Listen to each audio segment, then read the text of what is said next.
There we go. Okay, welcome, welcome, everybody.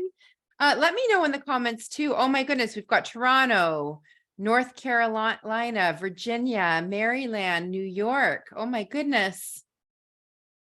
Calgary. Yay. And I should check and see if anyone's commenting on Facebook too. Notice how I said I should check. How many of you should on yourselves? When we should on ourselves, like these are like some of our automatic thoughts. Like I should do this. I should do this. We put this pressure on ourselves. No, I'd like to check the Facebook group. Not I should, I'd like to. So I'm checking now. Just give me a couple of minutes to get myself settled. Did everybody have a nice weekend? Hello from Colorado and Michigan. Okay. Let me know in the comments. I'd love to know, while you're watching this, will you be taking notes? Thank you, Iman. Thank you. I appreciate it. Hi, Christina from Burlington. Is that Burlington, Vermont or Burlington, Ontario? I wonder. Tina, you're in New Jersey. Yeah. So are you taking notes, or are you the kind of person who likes to just like sit and watch and like fully immerse yourself in the experience? Or do you like to take your notes? Let me know. So are you watching and just absorbing that way, or are you a note taker? I'm a note taker for sure. Yeah. Gwyneth takes notes. Tina takes notes. Iman, you're a note taker. Oh my goodness. Hard to take notes while you're doing the dishes. Okay. Yes, we are live on Facebook. Hi, Beth. You're watching from Facebook. Hello, hello. Glad that you commented, so I know you're here. And Leanne, hello. Yay. Okay, so glad everyone's here. And some people might pop on a little bit later. Some people might catch the replay, and that's all perfect. Everything's just great the way it is. I'd love to know how many of you participated in the C2C, the Chaos to Connection Parenting Conference. And what did you think of it? Oh, Christy, you're here. Yay. Hi, Heather. Glad you're here. So that conference was hosted with Stephanie Pinto, who's an emotional intelligence coach. And I've worked with Stephanie on various projects over the years, and I've just loved her energy, loved her knowledge, loved her passion for really shifting the parenting paradigm. So when this opportunity came to host a conference with her, I was just absolutely delighted. Yes, Valerie, you said it was wonderful. Tina, you loved C2C. Heather, you had a tough week, but it was super helpful. I'm glad to hear it was helpful. Iman, I loved it. However, I could only attend the first 2 days. I love the real life scenarios we're given. Yeah. And our speakers were absolutely like so heart-centered, like truly, I think you could feel their love and energy. Really heart-centered. It was absolutely, it was so magical that Stephanie and I have decided to keep that Facebook group open. The Chaos to Connection Parenting Facebook group will stay open. So that's exciting. Yes, Tina, you love the speakers so much. Oscar, you saw one session and you loved it. Amazing. Yeah. And if you are in the Facebook group, the Chaos to Connection Facebook group, there's a lot of live interviews in that Facebook group. So even if you don't have the VIP All Access Pass, the conference is over. If you go through that group, there's a ton of interviews in there. We had like our surprise party before the conference started. We interviewed speakers during the conference. Stephanie and I went on there live. We did a huge question and answer session. So there's lots of resources in there. Thank you, Valerie. Stephanie and I asked very good questions. Thank you. Thank you. Oscar, you can still purchase. Yes, you can. Oh, sorry. Tina said that. Yeah, you can still purchase. Absolutely. I like the word invest because it really is an investment in your family's mental wellness and health. Truly. Life-changing, Allison. Thank you. That's so kind. I think so too, really. Okay. So today we are talking about how to keep our cool. So I've run this masterclass a number of times. It's called Keep Cool. And I've also run a larger version of it, which is a 5-day challenge called How Not to Lose Your Cool, especially when your kids do. And you can check those out on my YouTube channel, which is the ADHD Village. So if you're interested in seeing previous Keep Cool challenges, Keep Cool masterclasses, or the How Not to Lose Your Cool challenge, those are on the ADHD Village YouTube channel. And it's kind of interesting because, I mean, the themes and the ideas are the same, but as I grow and evolve, so does my teaching grows and evolves. Like, I'm a lifelong learner. I'm a teacher and a coach, and I'm constantly learning. I'm constantly doing professional development. So as I learn new things, I share that out with you. Okay. So I just kind of assume that everybody knows me because I see some familiar names and faces here. But if this is your first time watching me, my name is Laura Dawn. I am the founder of the ADHD Village. I'm a teacher. I've been teaching for nearly 24 years now. I spent 10 of those years teaching special education, and I've taught everything from kindergarten to grade 8. And right now I'm teaching kindergarten, which I absolutely love, love, love. I'm a parent coach. Both of my children have ADHD, and I also have ADHD. So it doesn't matter how many people in your family have ADHD, as long as one of you has it, the whole family has it, because it truly impacts everybody, right? I'm sure that if you have ADHD in your family, you realize it impacts the whole family. My first passion truly in university was neuroscience. So I have an honors degree in psychology. I then went on to get my teaching certificate. So my teaching degree. And then as soon as I finished my teaching degree, I right away took a special education course and started upgrading immediately. And so I do have a specialist in environmental science. And I worked on that specialist in a little island in the Caribbean called Anguilla. And I also specialize in special education, which is, I had 10 years teaching experience in special education. And I'm constantly taking courses that are around ADHD, anxiety, learning disabilities, mental health, social and emotional learning. Those are like my real areas of passion. So you don't need to spend the years and years and years of research and learning. I'm bringing you the most potent lessons that I've learned and bringing that to you. So I'd love to know, because I know a lot of you are coming from the ADHD Village, how many of you have a child with ADHD? Hi, Karen and Leanne. I see you on Facebook. And Tanya. Yeah, yes. So Tina, you have one. Christine, yes. Lynette, yes. Eric, you have one. Okay. Okay. So I often will. So, I mean, keeping our cool is good for all parents. Christy, ASD, yes. But I'll often speak about ADHD because that is my passion.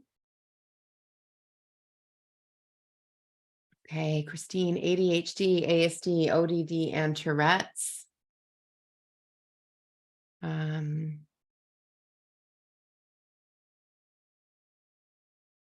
Iman, your son hasn't been tested, but you think he has it, and the teacher also sees it. Yeah, it's interesting. Teachers often will see it because we have the opportunity to see so many kids at the same time in one room who are around the same age and everything. So it's easy for teachers to notice these traits. Okay.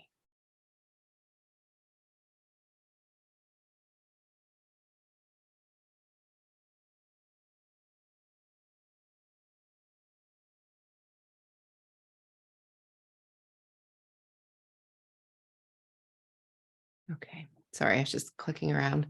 I think I'm spotlighted for everybody now. That's what I was trying to do. Oh, hi, Allison. I'm so glad you're watching. Yay. Allison is an incredible ADHD parent coach as well. And we've collaborated on a few projects before, and we've got some interesting things coming up in the future. Glad you're here, Allison.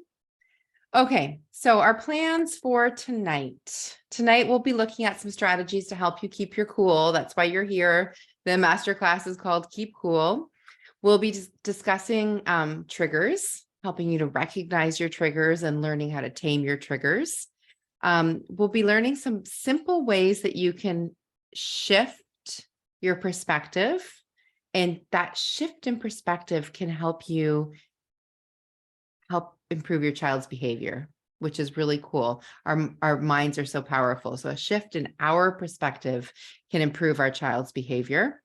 And then we'll do some visualization. And at the end, I'm going to be sharing 4 ways that you can work with me. So if you are, and I don't want that to be overwhelming, but if you are interested in taking your learning further, stick around to the end. And at the end, I'll explain these different things. And if the end of the masterclass, you're feeling full and complete and you're not interested in doing anything further, then you're welcome to leave at any time, but I'll leave that piece to the end. But I just want to be upfront with you. I will be sharing because I'm really super excited about these things that I have to offer, and they're so valuable and I want you to know about them. So at the end, I'll tell you about 4 things, and you've probably seen some of them on emails and in Facebook. So the first thing I'll be telling you about is the Love You Parenting 21-day Emotional Intelligence Challenge. That starts officially on May 22nd. Some of you who are VIP Platinum members from the C2C conference, you already have access to this challenge. You have early access, and you also get it for free. So that's another perk of having that VIP Platinum pass. You get lots of added bonuses for free. So that 21-day challenge is one of those things that you get for free. I'll give you details about that at the end. It is $37.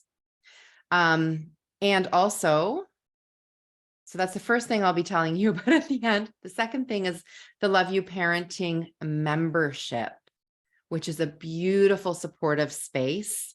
That's $33 a month, but you get if you join in May, you'll be getting the 21-day challenge for free. So that's a $37 value. And then also you're getting a Love You Parenting intensive for free, which is a $444 value. So, oh, Christy, thank you. You're in the membership and you love it. Yes, I love, and I'm not just saying it because it's my membership, but I love, the group is beautiful and supportive. I love the time that we spend together. I love the energy. It's so supportive. And then I will share with you a little bit about the Emotional Intelligence Parenting Solution course that Stephanie and I are teaching, and that begins tomorrow. And then my creme de la creme, my masterpiece, my baby is the Warrior Mama program. That's a 1-year program, and you get everything that I create. You also get in that program. So anyway, that'll be at the end. So let's dive in. During the conference, we heard from a lot of incredible experts in the parenting field and the emotional intelligence field. And I found it really fascinating when so many of these beautiful people shared the same message. So they come from different backgrounds and different parts of the world, yet they were sharing similar messages, which was really cool. So one of the things that we learned from Sarah Nikorik's session, as well as other speakers, and as well as some of the Zoom sessions from Stephanie and I, there's a part of your brain called the reticular activating system. And this part of your brain decides what's important and what's not important. It's like the bodyguard of your brain. So it decides what it's going to let into your brain and what it filters out. So before I begin any kind of training, even when I go to a staff meeting or when I'm taking a course, at the very beginning, I like to get that reticular activating system ready for learning by setting intentions. So what I like to, it's like brain priming. So I like to, so before a staff meeting, for example, I like to think to myself, I'm going to learn 3 new things and I'm going to have 1 action step at the end of this meeting.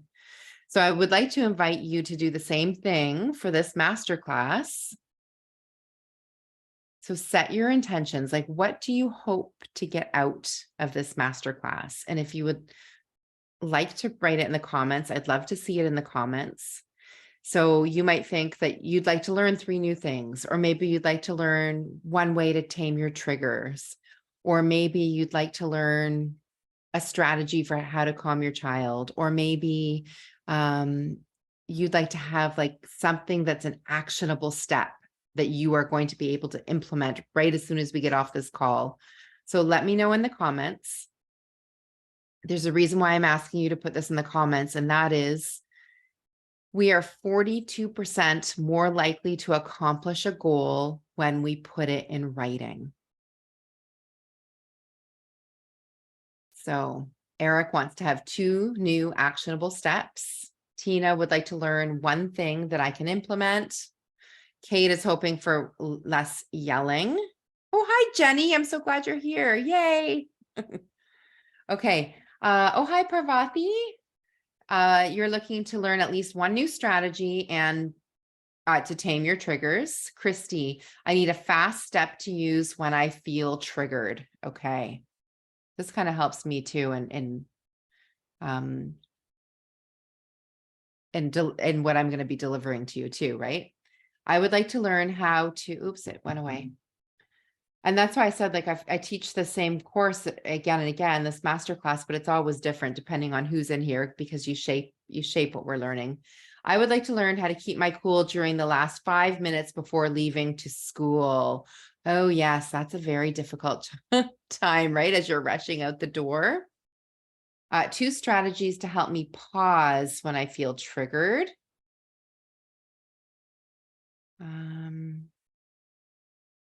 How to walk away rather than going down my own emotional dysregulation. Oh, yes. Need to learn 2 steps which I can implement in my life. Okay. Let's get started. I hope that our intentions are set, and that's going to help you. So now that you know what you want to gain from this masterclass, you'll be looking for it more. Your brain's going to be activated to be looking for it more. You're more likely to get out of it what you're hoping to get out of it. Oh, before I forget, I have some of Stephanie's books to give away. So this is how you can win. At the end of the masterclass, if you post on social media what you learned from the masterclass, you can win one of these books. So if you're posting on Facebook, you can tag me. I'm Laura Dawn, ADHD parent coach on Facebook. On Instagram, I'm the ADHD Village. Yeah, Tina, you won. Yeah.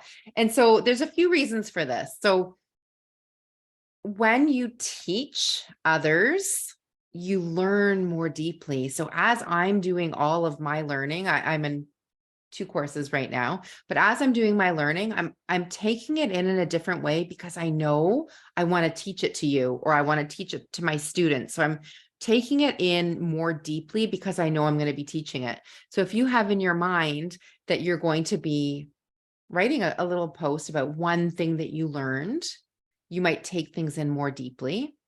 The other thing is, I want to spread the word. Like I want to spread the love. I would love as many humans as possible to get these messages so we can help as many children as possible, right? It's about the kids. So if you would like to be a part of shifting this parenting paradigm, write the word shift in the comments. Like, you're here tonight. I want to recognize that you're here tonight, putting in your time, your energy, your love, your effort, because you want things to be better for our children, for your children. And that change that you make in your family. Yes, I see shift. That shift you make in your family has a ripple effect, and it impacts other families. It impacts other relationships. So thank you for being here and doing this work. Thank you for your commitment. I'm truly, truly grateful from the bottom of my heart. I have 2 kids who have ADHD and anxiety, and I am beyond grateful every single day for the humans in their life who've made a big difference. Some really loving teachers, educational assistants, coaches, friends, family, like people who've gone out of their way to make them feel loved and heard and seen and valued.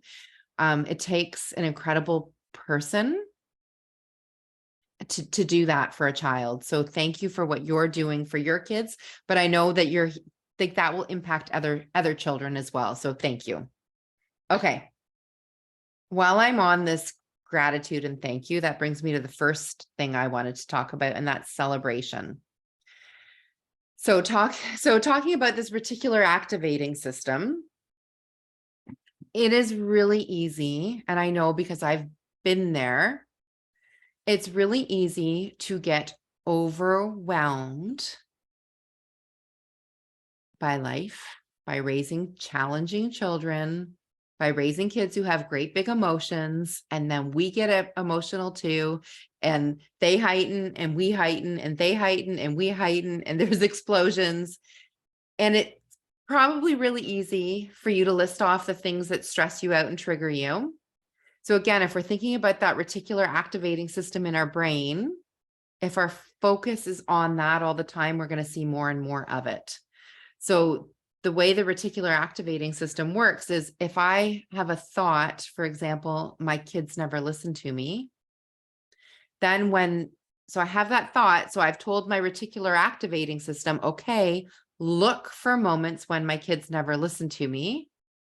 So each time they don't listen, I'm going to say, hey, see, there's evidence to prove that theory true. My kids don't listen to me. My brain will keep noticing more instances when they don't listen, and it'll be more and more overwhelming to me.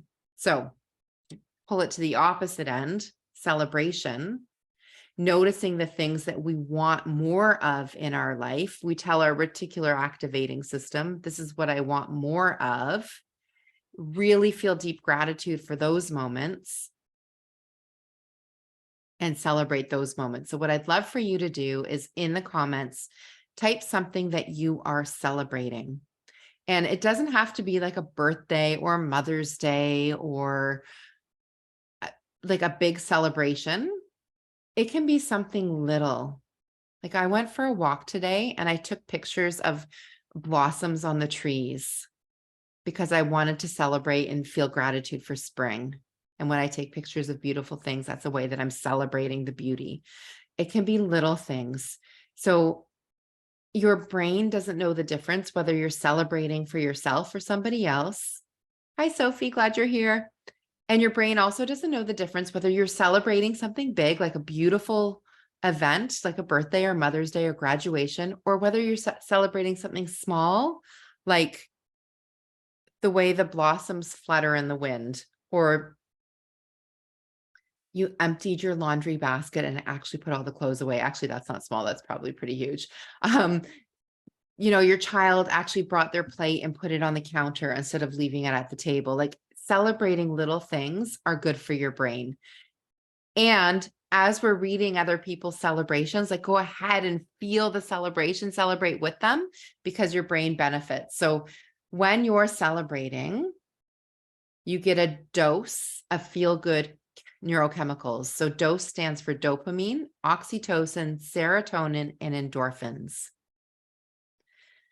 So I guess this can be your first brain hack or a strategy for taming those triggers is you are more likely to get triggered when you're having a crummy day, when you're already having those negative thoughts, when you're tired, when you're burnt out, when you're hungry, when you're getting a cold, when something yucky happened at work, you're more likely to get triggered. But if you can spend more time feeling deeply into gratitude and celebration, you're giving your brain those feel-good neurochemicals, dopamine, oxytocin, serotonin, endorphins. Those things block cortisol. So you can't feel stressed at the same time that you're feeling deep gratitude and deep celebration. So that actually calms your nervous system. A celebration can be as simple as, oh my goodness, this cup of tea is warm. Smells so good. Oh, like it's like really feeling into, it's like gratitude, like just feeling deep gratitude. So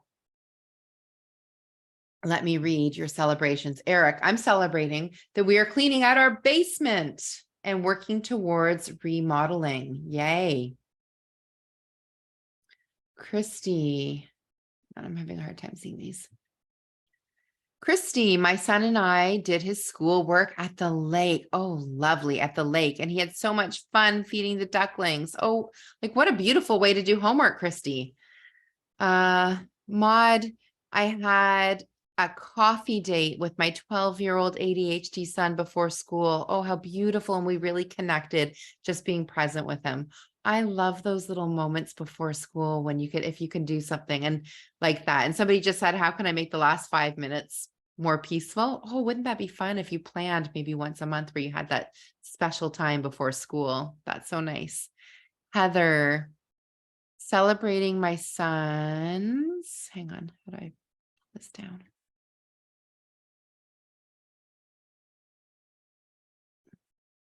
Sorry. Oh no, where'd it go? Celebrating my son's good performance in school right now. Yay, celebrating making some important phone calls to find respite care for my mom. That's important. Raising kids with ADHD or other special needs can be demanding on you too. So sometimes there is respite care available for parents too. That's something to look into. Iman, I kept my JK son at home today and I took him and his little sister to the park. They wanted to listen to music, so we enjoyed our drive. How beautiful. Nesbit, sorry, Margaret. My son did a great job selecting thoughtful gifts for his teachers. How sweet. Ariella, I'm celebrating my daughter baking desserts for a family in need. Wow, beautiful. Christine, he got down from dinner and went to TV and then on his own came back and sat down and asked to get down and thanked me for dinner. Aw. Today I'm celebrating, this is Jessica, my children spending 5 minutes collaboratively playing. For once, it was lovely to watch. I just soaked it in. Yes. So lovely. Parvati, the way the kids were playing with each other earlier today, holding hands, sharing toys and hugs and laughing loud. Oh, so special. I'm celebrating that I logged on tonight to your session. Yay, Oscar. I literally stopped to smell the blossoms on the trees outside my front door. Good. Yeah. As I was smelling the blossoms, because I was smelling them too, I was saying to myself, you know, they say stop and smell the roses. I was saying stop and smell the blossoms, like they're right here. I love that coffee date before school idea. I'm going to use it. That's from LM. Oh my goodness. So many celebrations. Celebrating my second granddaughter coming out of the hospital, born last week and had to go back to hospital. Everything's turned around. She's coming home. Yay, Allison. That's so beautiful. Allison, you are an incredible mother and grandmother. Yay. Oh my goodness. Okay. And my friends on Facebook. Oh, hi, Terry. Glad you're watching. And hi, Debbie. Gratitude is a natural wonder drug. I agree, Terry. Terry, you're celebrating the lilacs in bloom. Hi, Laura. Glad you're watching. Oh my goodness. Hi, Amy. Hi, Mandy. Okay. So there is so much to celebrate. So it's really important to tap into that celebration every once in a while. Feel it. It doesn't take long. And I should have asked you how you were feeling before and how you're feeling now, but I feel happier celebrating everybody's celebrations, which is really fun and cool. So I wonder if you're feeling that too. Maybe type in happy if you're feeling happier after celebrating other people's celebrations. Happy. Yeah. So we've already learned about setting your intentions before learning. So that's priming your brain for learning, about setting being conscious of how you want to alert your reticular activating system. So do you want to alert it to be looking for those instances when you're triggered and when your kids aren't listening? Or do you want to alert it to look for moments of celebration? Just something to be mindful of. And we've learned that celebrations are really good for your brain. Yes, and everyone's saying happiness is contagious. Yay. Okay. Does anybody know what is the most dangerous emotion? So if you were part of the C2C conference, we talked a lot about emotions, and we're leading into our emotional intelligence parenting solutions course, which starts tomorrow.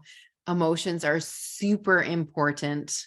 You probably know that if you're raising a child, especially with neurodiversities, your kids have really big emotions, and those can trigger emotions in us. So emotions are super important. Anybody know what is the most dangerous emotion? Beth. So I see apathy. Oh, hi, Sharon. Glad you're watching. Yeah, Beth, anger. Sophie said anger. Parvati says none, because yes, all emotions have purpose, right? I see fear. So the most dangerous emotion, Beth, you got it right away. It's a suppressed emotion. So when you do feel the anger, yes, Diane, a suppressed emotion, when you feel anger or when you feel fear or any sort of discomfort or sadness, and you don't allow yourself to feel it and you push it down, that's the most dangerous emotion. If I like to picture like a beach ball that you're pushing into a pool of water, and you're pushing it, that's like suppressing the emotion, pushing it down. Eventually, it's going to pop up. So it's like, you know, stuff happens with your kids or whatever, and you say, oh, like I shouldn't be mad about that. And it's okay. It's okay. It's not a big deal. I'm okay. It's not a big deal. It's okay. It's okay. Just breathe through it. Just breathe. I can just like, you're just like pushing it all down, and then, but when we can learn that emotions are energy in motion, they're vibrations in our body, and there's nothing to be afraid of. Like, we work really hard to avoid feeling uncomfortable emotions. Maybe we reach for that tub of ice cream, or drink an extra glass of wine, or what's it called when you shop a lot? Not binge shopping, retail therapy or shopping therapy or something, or maybe you binge watch Netflix because you don't want to deal with something, or maybe you're like, yeah, retail therapy, scrolling through social media just to avoid thinking about stuff. Like, we spend so much time and energy avoiding feeling our feelings, and that is exhausting. And then those feelings, they don't go anywhere. They're like trapped in our body. If you watched Sarah Longoria's session from the conference, she touched on this, and she talks about her rapid relief technique, tapping to feel the emotions. I think both Sarahs may have mentioned this, Sarah Nikorek and Sarah Longoria, in their sessions, that if you allow yourself to feel a feeling, like truly stay in the moment of feeling the feeling, it only takes 90 seconds to process an emotion. Now, often we'll have a feeling, and then we'll have a thought about the feeling, which causes another feeling, and then that takes it longer to process. Like, for example, maybe I feel annoyed that my kid left his backpack in the hall. So I'm feeling annoyed. And now I have a thought about being annoyed. I'm thinking to myself, well, that's ridiculous. I shouldn't be annoyed about that. He has ADHD. He has a hard time remembering. And then that thought is going to lead to me feeling guilty for feeling annoyed. So now I'm compounding the feeling. So then it takes much longer to deal with those feelings. But if I noticed, oh, I'm annoyed, that backpack's on the floor.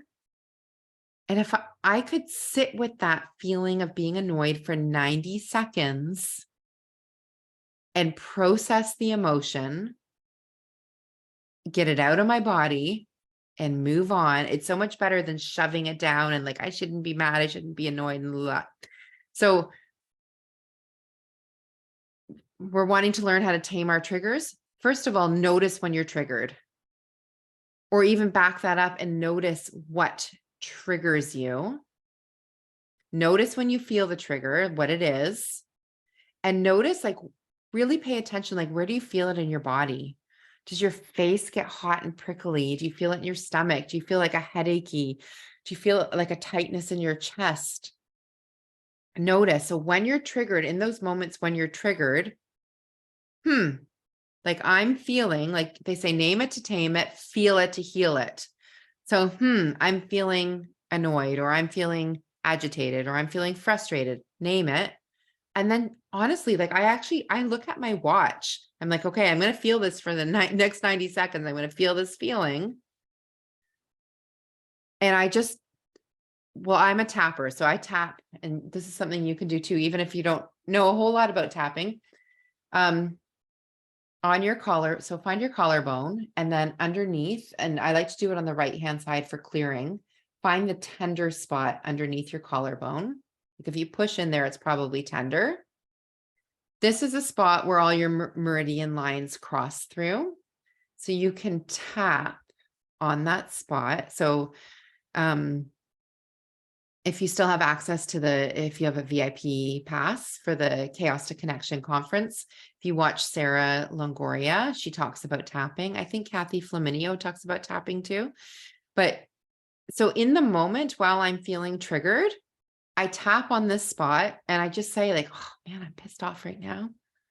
I can feel the heat in my cheeks. I can feel it in my head. It's feeling kind of dizzy. Oh, and I feel a tightness in my chest. Like it's hard to take a deep breath. And that's all I'm doing. I'm just talking to myself and tapping in that spot.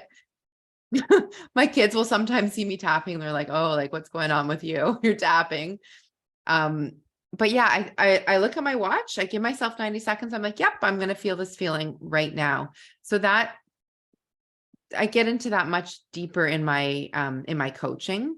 That's probably the number one way to tame a trigger in that heated moment for myself, is just give myself 90 seconds and feel it, because I don't want to react towards my kids, right? If they're doing something that's annoying to me, I don't want to throw that emotion at them.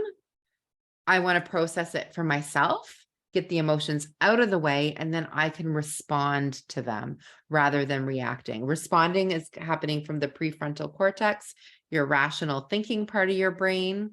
Reacting comes from your limbic system, from your emotional part of your brain. I love to show this. So this is from Dr. Daniel Siegel. Oh, and you can see my fun nails. So this is like a model of the brain.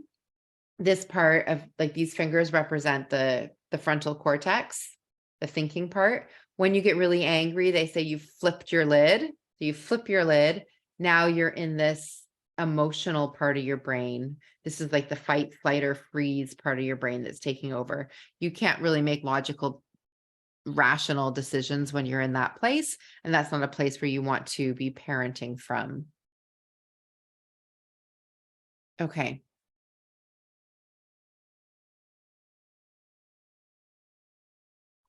So I'd love to know what your triggers are. So knowing what your triggers are ahead of time can be really helpful, because you can put a plan in place when you know what your triggers are.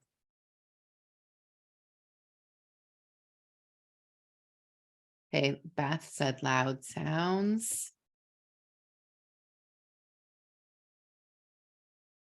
Noise, Eric, repetitive noise, children fighting. Yeah, that's a big one. Kids crying.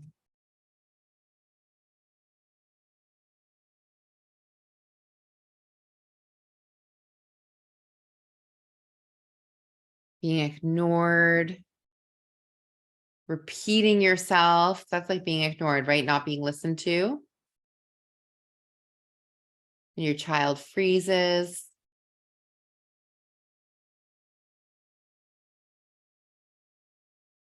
Debbie also said being ignored triggers me the most.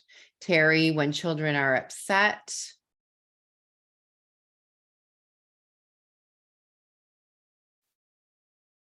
Oh, Debbie, really? The J-Lo movie, The Mother, has her tapping. Oh, I've got to watch that. Cool. Oh, now I'm so excited to look into that. Thank you for sharing. Okay, asking them to do something a million times. When I'm tapping out, but my kids are still really needy. Yeah, so like when you're exhausted, but your kids still really need you and you don't have much left to give. Tina, you saw The Mother last night too? Oh.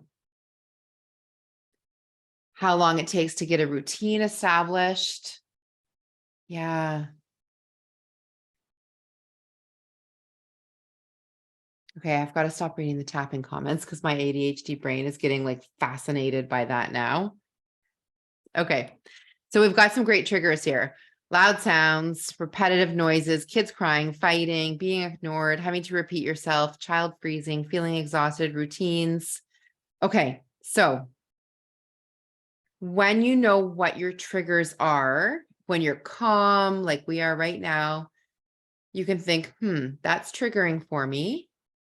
What do I want to do when that trigger happens? Now, again, this is in the logical part of your brain. So right now it's easy to think of what you'd like to do. So for an example, when I'm online teaching or coaching or online and my kids want my attention and like, mom, like that could be triggering because I'm trying to focus on my work and my child is here and they know that I'm working.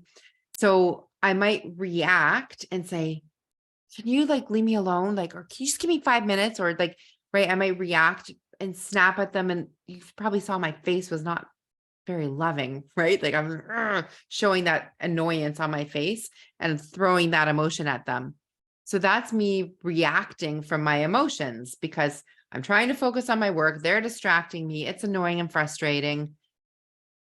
Okay, so if I know that that is triggering for me, if I know I get triggered when I'm working and my kids are trying to get my attention, I can now put a plan in place for how I want to respond.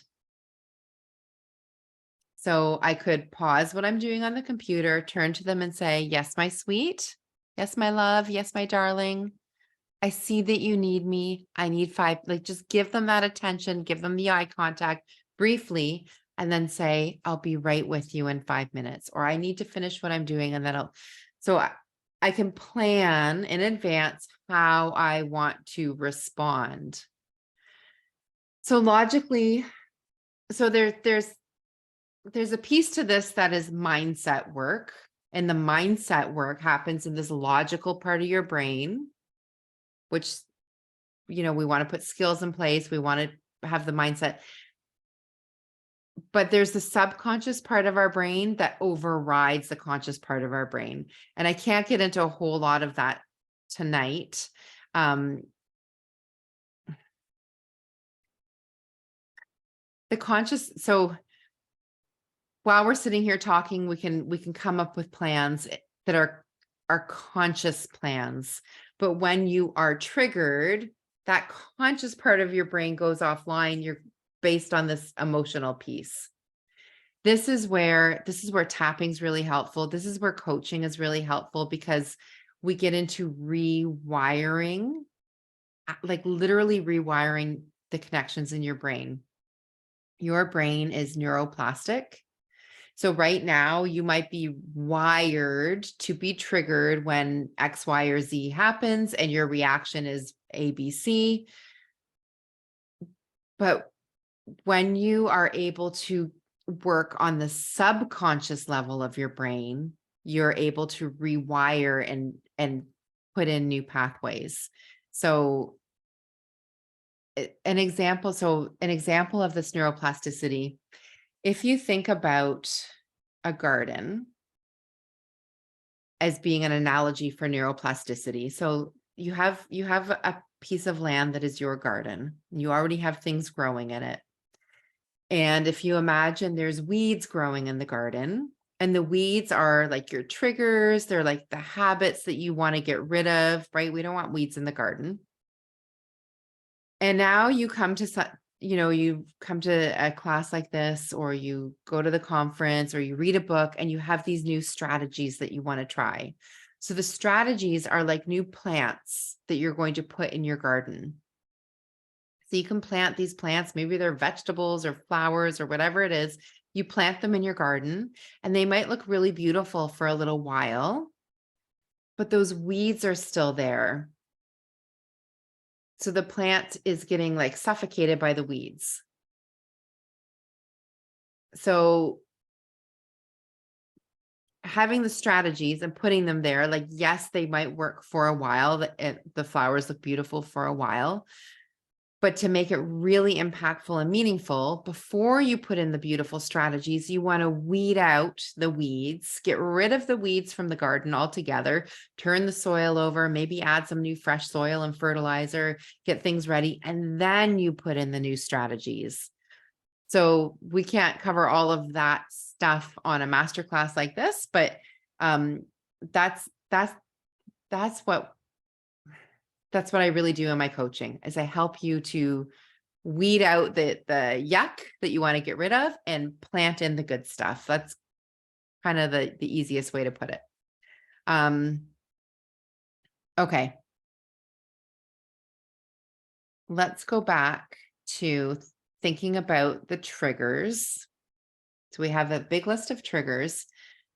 Now think about when your child is triggered. Maybe they're crying or yelling. So think in your mind, think about a time when your child has been triggered. They're having a big emotional reaction. What is your instinct? Your child is either crying or they're yelling or screaming. Maybe they're throwing something to show their big emotions. What is your instinct? What do you instinctively want to do? Tell them to calm down. And we mean well by that, right? We mean well, like, calm down. Take a deep breath.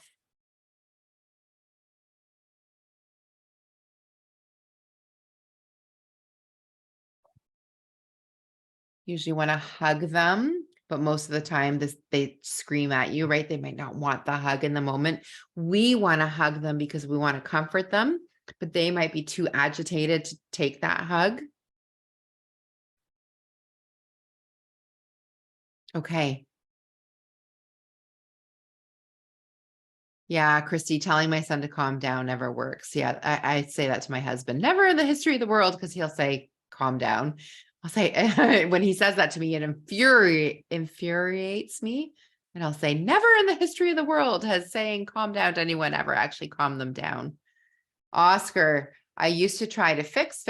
Now I try to pause, and listen more. Yes. So that's exactly leading into what I wanted to say, Oscar. So often we want to fix it, because when our children are experiencing these uncomfortable emotions, when they're triggered, it's uncomfortable for us. We don't want to feel it. It's yucky for us, right? We don't like nobody likes the uncomfortable feelings. We're trying to avoid it for us. So we want to fix it. Like, let me give you a hug. Come on, take some deep breaths. Let me help you calm down. We're trying, and we're meaning well. We're probably learning strategies that we've been taught, but it often doesn't work. Like some of you said here, like saying calm down or saying take a breath doesn't work. So really, just like we want to give ourselves time when we're triggered, that 90 seconds to feel the emotion, name it to tame it, feel it to heal it, we want to allow that for our kids too. And whatever that might be. So it might just be being close to them and not saying anything at all. Like Oscar said, like listening and pausing. So maybe you're taking that 90 seconds while they're doing their thing to calm yourself. I'm doing the tapping because that's how I calm myself. Another way that you can calm yourself is like a big long exhale. Like, they say, take a deep breath. Well, when you're startled, you'll inhale, right? That's the startle. When you're relaxed, what do? You sigh. So notice when you're triggered and let yourself exhale. The other thing when you're exhaling like that sighing out, it's relaxing your jaw. And it's also, yes, Christy, you know what I'm going to say. You're reading my mind. It's dropping your tongue. So when it's your tongue, if you start to notice the positioning of your tongue, it's often pressed against the roof of your mouth. And that's like sending a message that you're in fight, flight, or freeze. But when you drop your tongue, it sends the message, yes, Christy, you got it, to rest and digest. So if your body's able to rest and digest, that means you're not in fight, flight, or freeze mode. So the triggers are happening, your child's triggered, you're noticing it's triggering you. You can do the tapping in that spot.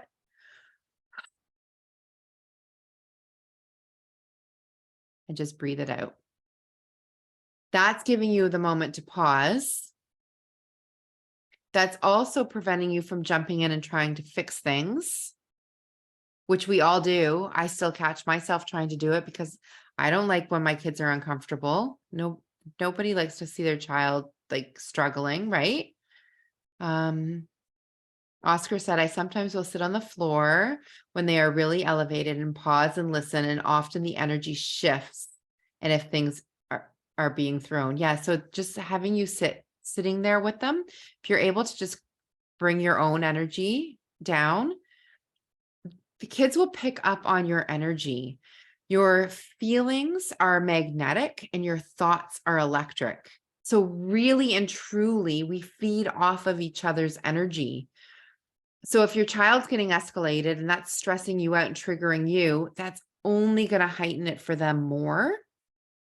And think about it, even if they don't hear what words are coming out of your mouth, because often when they're triggered, they can't process language. Hi, Rose. They'll see your facial expression, right? And they'll hear your tone of voice, which might be loud and definitely isn't very pleasant. So even if you're blah, blah, blah, blah, blah, blah, blah, like not saying anything that they can understand, they're seeing the facial expression, they're hearing the tone of voice, that's stressing them out. That's sending them further into fight, flight, or freeze mode. So there's no way that you can reason or ration with them because that part of their brain's completely gone offline. So yes, take a moment for yourself to just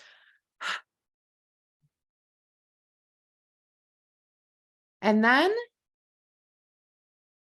I'll really quickly tell you the love you method.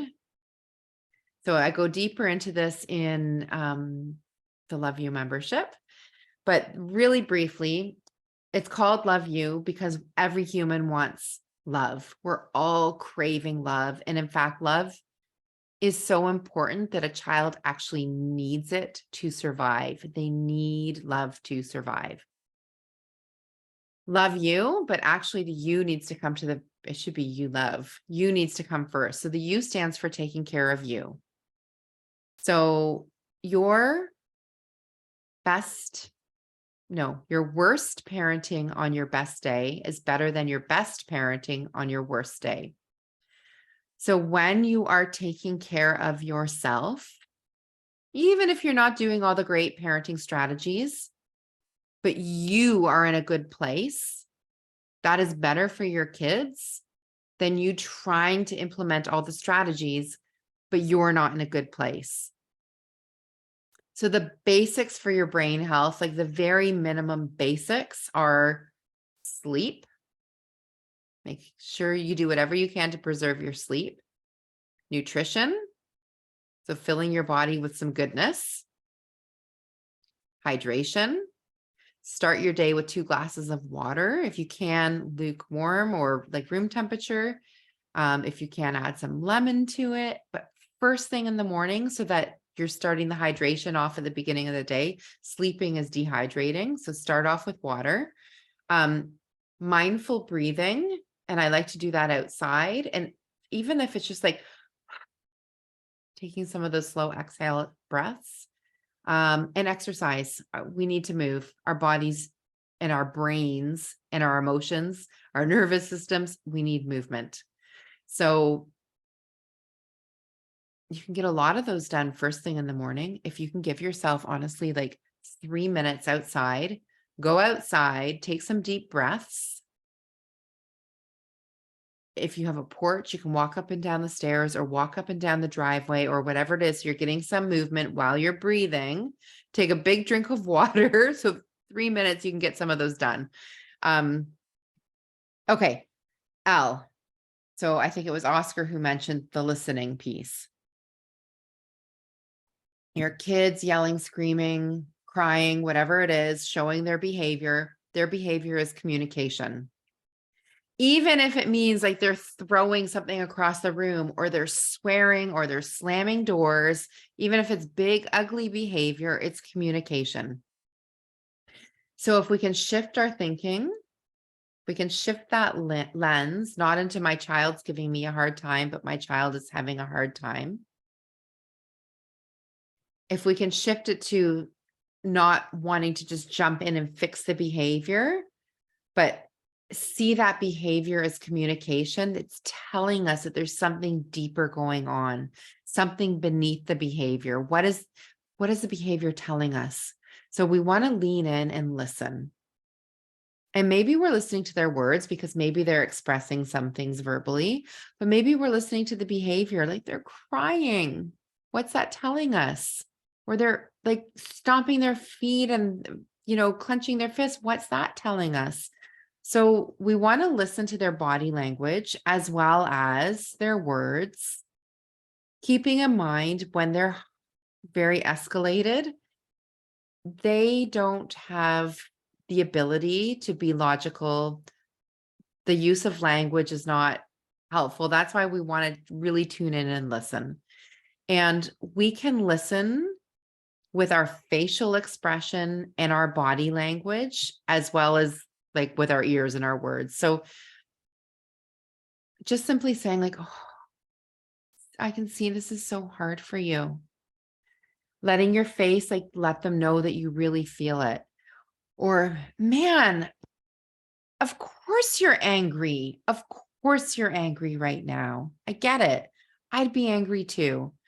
So listening, depending on where they are in their level of intensity, you want to listen. You can rephrase what they're saying. You can use words that you imagine they might be saying. Like, I can imagine right now you're thinking that this just isn't fair and you're feeling so disappointed. When you do that, when a child feels like you are deeply listening to them, they feel seen, they feel heard, oxytocin is released into their bloodstream. So that oxytocin helps them to feel loved, connected, safe. It also blocks the cortisol, the stress chemical, so they're not going to feel stressed at the same time. So just by deeply listening, you're releasing that oxytocin. And you want to validate their feelings. So the L is listen, the O is oxytocin. You can also like get the oxytocin flowing, maybe just like depending on your child, maybe they like to have your hand on their shoulders or squeezing their arms, or maybe they're receptive to a hug. Maybe that's how you get the oxytocin flowing. V stands for validate. You want to validate their feelings. You want to make sure they feel valued and valuable. So we're not saying things like, it's not a big deal. What are you getting so upset about? You're a big girl, like, get up. You don't need to cry. Or when you're done being like, go to your room until you're done being angry. And when you're done being angry, then you can come back down. Like, we want them to know that their feelings are validated. Like, imagine if you had a really rough day at work and you came home and you wanted to tell your spouse about it. and they said to you, like, what are you so angry about? Like, what's the big deal? Like, or like when my husband said, when I'm agitated and he says, calm down. It's like, like you don't see me, you don't hear me, you're not validating my feelings. Like that just escalates things and makes it worse. Instead of my husband's, and he knows not to say it now, but instead of him saying, calm down, if he would say, oh man, I can see, no wonder you're upset. Of course you're upset. Like that would be like, yeah, he gets me. And I can bring it down.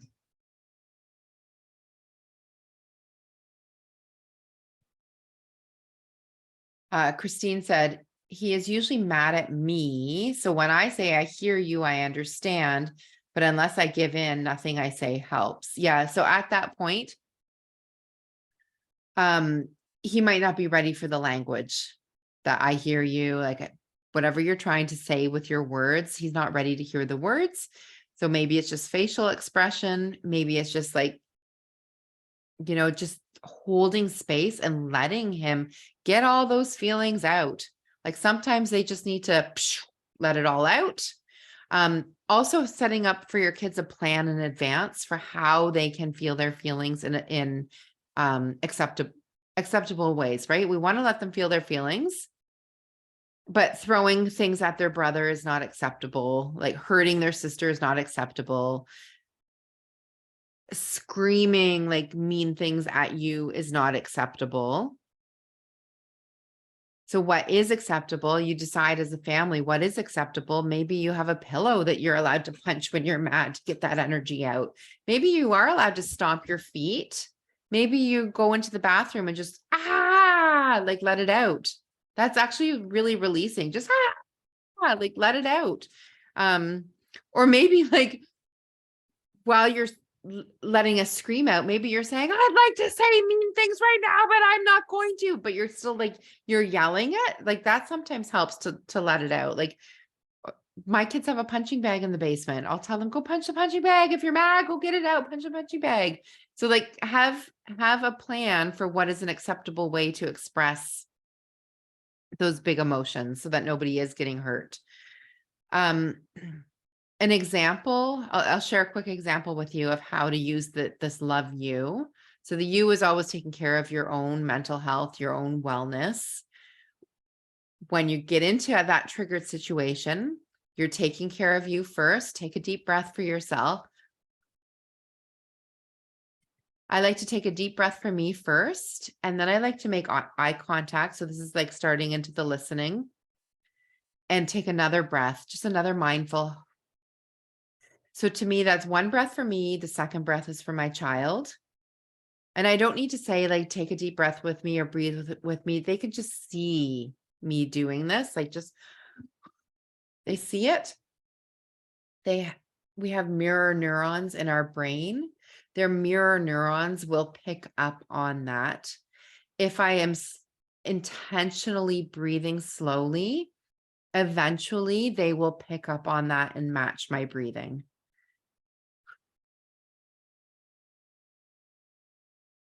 Just try it now, like let an exhale out.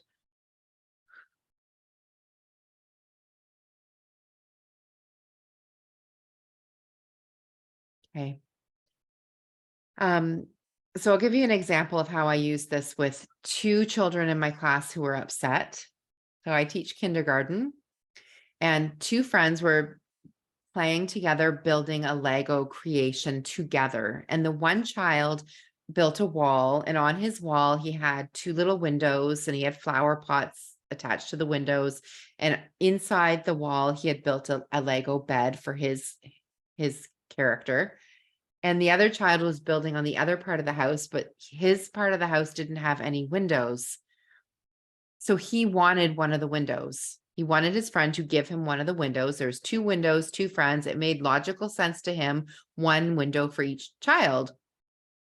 But the child who already put the two windows on his side, that did not make sense to him because he already put the two windows there and he liked it. He put flowers out there. He liked how it looked. That was his creation. So that didn't make sense to him.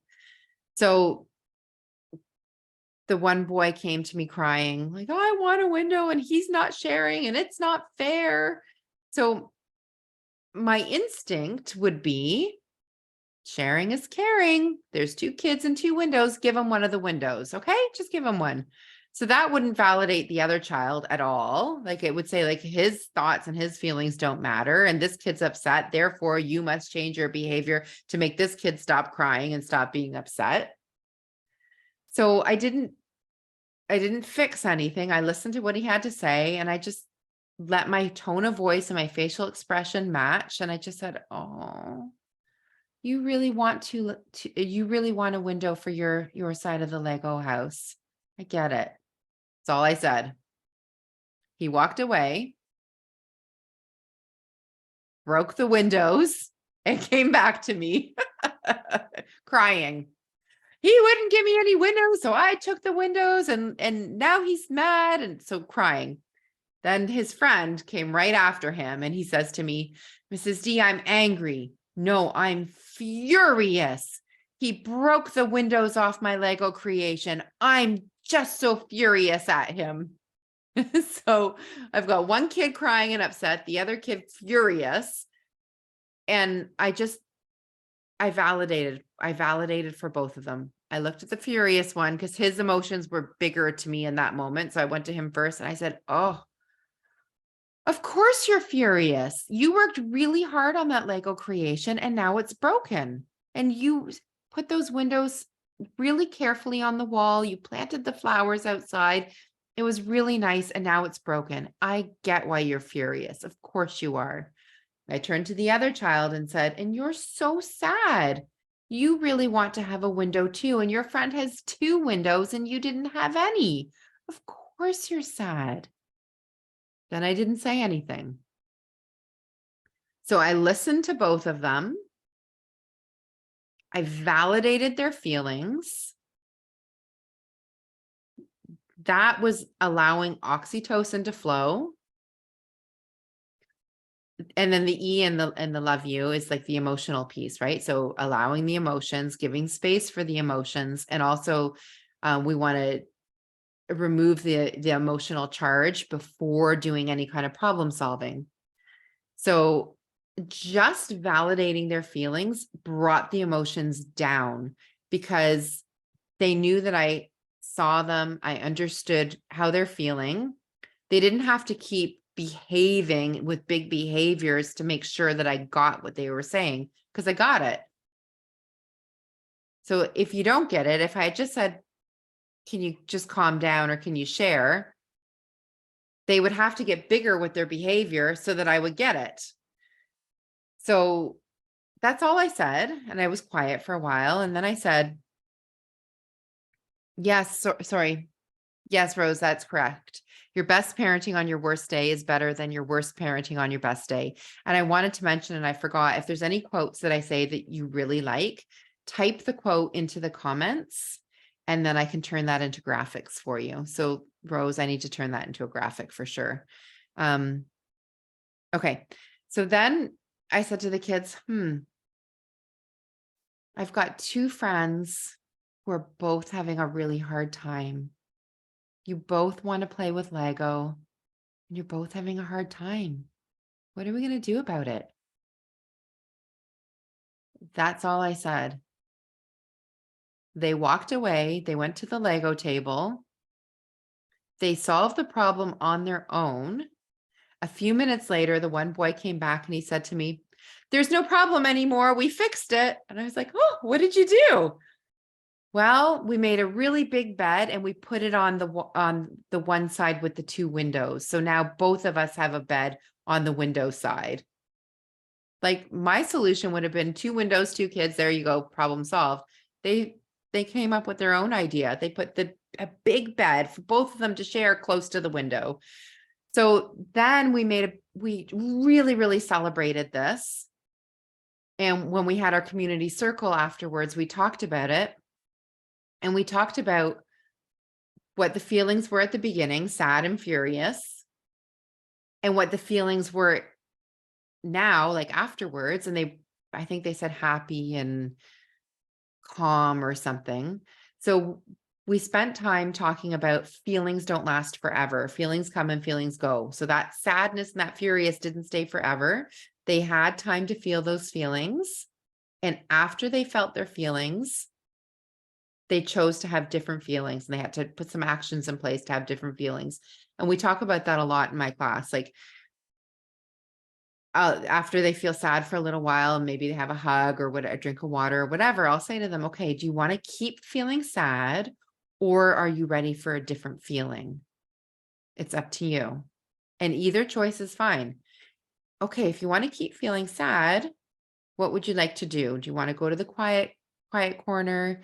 Do you want to, and it's not like a corner punishment. It's like got this huge beanbag chair and like all kinds of like fidget toys, and there's books, and like it's a place to go to calm and be quiet. You want to go there, or would you like a hug, or would you like a drink? Like, you can keep feeling sad if that's what you want, or do you want to choose a different feeling? So often they'll be done with feeling sad and they'll say, I want a different feeling. Okay, well, what do we need to do to have a different feeling? What thoughts do you need to have, or something? Yes, Rose, 90 seconds to feel a feeling, as long as you're in that feeling without compounding it with more thoughts and feelings. So during the circle time, we celebrated that, and we celebrated how they problem solved on their own and all the things. So we spent a lot of energy and focus on what went well from that. Like, that could have turned into a big fight. And then it could have turned into like, why can't you share? And why are you saying mean things? And we don't act like that in school. And it could have been like that, but instead it turned into a big celebration of, oh my goodness, there was this problem. You felt your feelings. You came up with a way to solve the problem so creatively. Now you have different feelings. So again, like that we want where our focus goes, our energy flows. So do we want our focus to be on you're not sharing and you're not being kind and you're making your friend sad, which that's actually not true. Nobody can make you sad. That's something we often learn too in teachers college. And if for probably the first nearly 20 years of my teaching, when you say this or when you do this, that makes me feel sad. Well, no, it's our thoughts that create our feelings. So the fact that that boy had two windows didn't make the other boy feel sad. It was his thought. It's not fair. I don't have a window. My friend's not sharing with me. Maybe he doesn't like me because he won't give me a window. It's his thought about the two windows that made him feel sad, not the fact that the boy wasn't sharing the two windows. So that's an important distinction too. We don't want to be putting the responsibility of somebody else's feelings on somebody else. We're all responsible for our own feelings. Okay. I'm just going to pause for a second and give you a moment. If you need to grab a drink of water or get up and stretch, or take a moment to write in the comments something that you've learned already. Yes, Karen, play-based learning. Yep. It's so powerful, the play-based learning. So yeah, take a moment, even in the comments, to write. So if we think about the intentions that we said at the beginning, that you wanted to learn one strategy, some people said one strategy or one way to tame their trigger. So take a moment right now and just type in, if you can, something that you've already learned. And I'm not going to talk for about 1 whole minute, just to give you a moment to either get a drink, move around, or just reflect.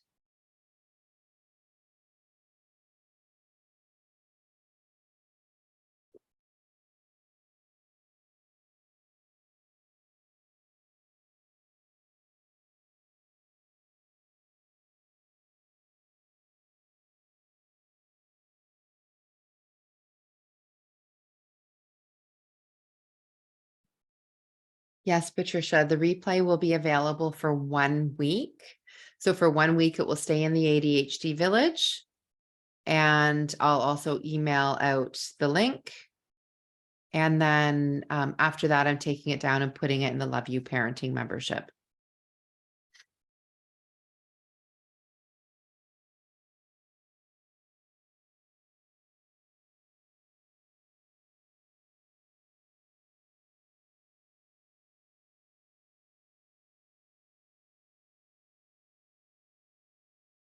Okay. Debbie said validating feelings. Terry, take time to feel your feelings. Laura, name it to tame it, feel it to heal it. Rose, connect before you correct. Yes, I love that one. Connect before you correct. So before jumping in and trying to fix the problem, like take a moment, look at them in the eyes, think about what does your child need in that moment. Listen to them, validate their feelings. That's connecting before we go into the correcting. Karen, tapping and take a 90-second window to gather your thoughts and recognize that you're triggered. Sophie, breathe when you feel triggered and really start to sit in my feelings. Yes.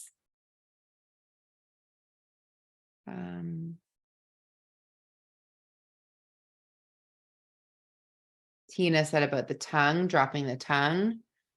Iman,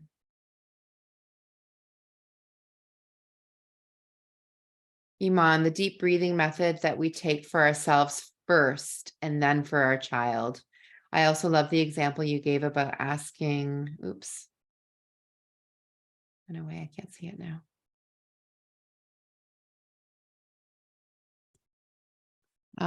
Maud said validating all feelings, 90 seconds to process an emotion.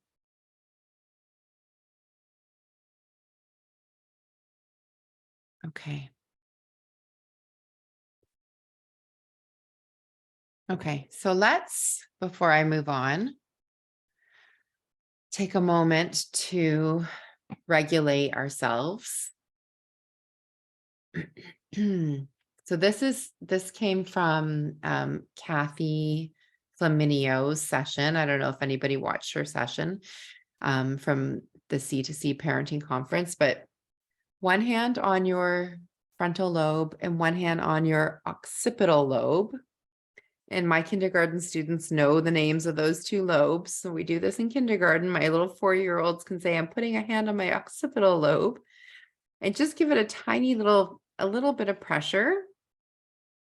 And so I tell my kids when I do this with them is like in the frontal lobe, that's like the wise owl part of your brain. That's the thinking part of your brain.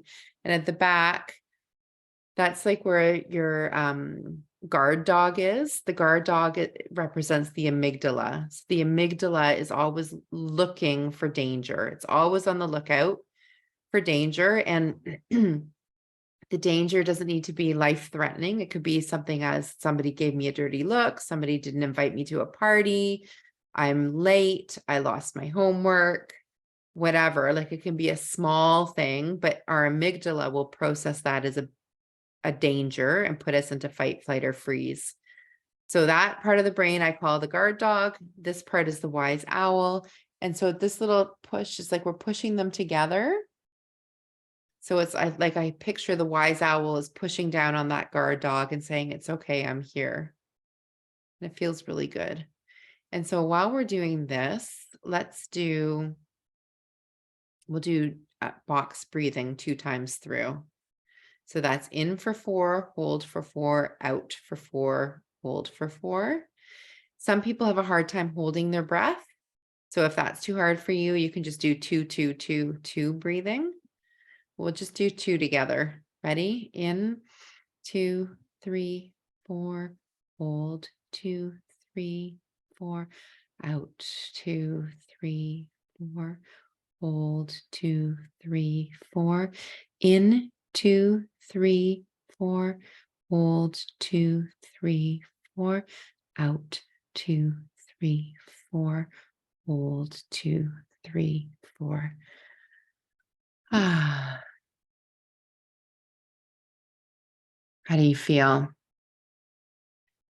I feel like that's just really calming. Just taking a moment, like that was maybe 30 seconds of this and breathing and focusing on the breathing.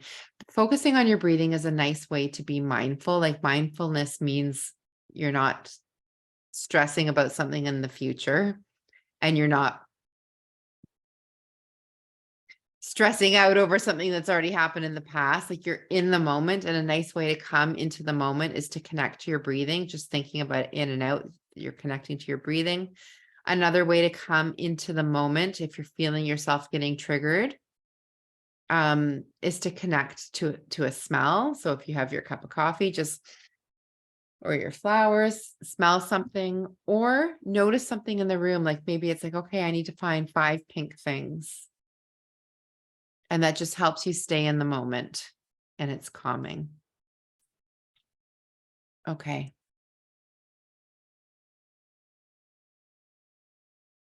Okay. So at the beginning, you shared things that triggered you, that you find triggering.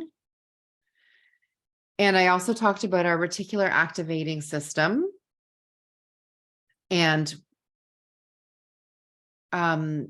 we want to be able to like alert our brain to look for the positive. So I'd like you to take a moment to think about what your family would look like ideally. Like if we could take away the triggers, if we could take away the stressors, what would it look like?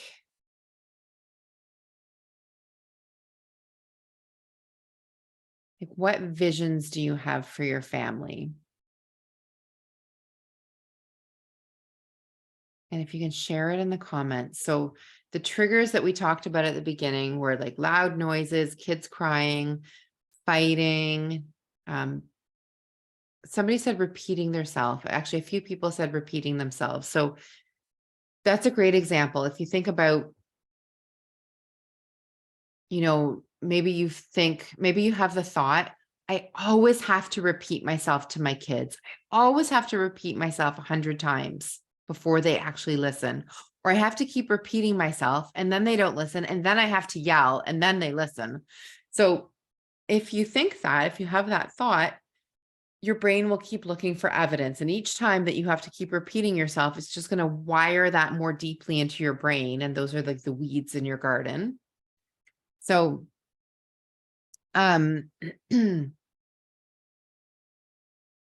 so what's the opposite of having to repeat yourself? They listen the first time. So if you have the thought, I always have to repeat myself for my kids to listen, start to notice when you don't have to repeat yourself and they listen. Because you might have the thought, I always have to repeat myself, but maybe that's not true. Maybe you only have to repeat yourself some of the time, and some of the time they actually listen. And then you can also think like, what would I need to do to get them to listen the first time? So maybe like that's a much more helpful thought than they never listen. This is the mindset piece, right? Like, so you might have a thought, my kids never listen to me the first time. So that's a thought. And 90% of our thoughts run on automation. It's like our subconscious takes over. So notice your thoughts. So you want to spend time noticing your feelings, noticing what's triggering you, feeling your feelings, but I want you to notice your thoughts too. So you have a thought, it's come into your head. Just because you've had a thought in your head doesn't mean it's true. So if you have the thought, my kids never listen to me, question it. Is that true? My kids never, ever listen to me. Like 100% of the time they're never listening. Is it true? Is that a helpful thought to have? My kids never listen to me. Is that helpful to have that thought? Do I want to keep that thought? What's another thought that I could have? So maybe the thought is sometimes my kids listen. That's more helpful than my kids never listen. Sometimes my kids listen. And then your brain can start noticing all the times they do listen.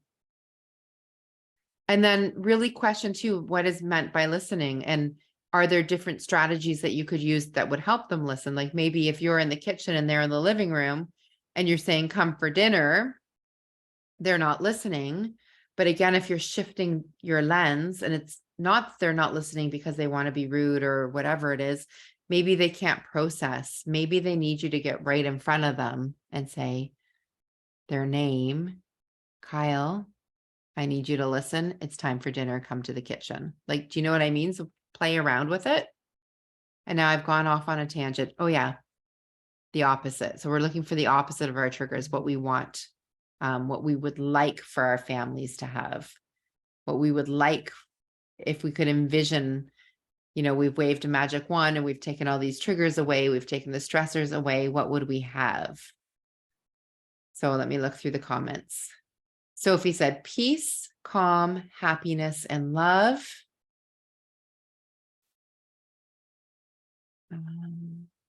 Christy said, being able to walk around without a knot in my stomach all day, never knowing if I'm going to get a call from my son's school or not. Okay, so Christy, I want you to shift your language a little bit. So being able to walk around without a knot in my stomach. So your brain is just going to latch on to knot in my stomach. So what would your stomach feel like if it didn't have a knot in it? So walk around my house feeling peaceful. Walk around my house like with ease.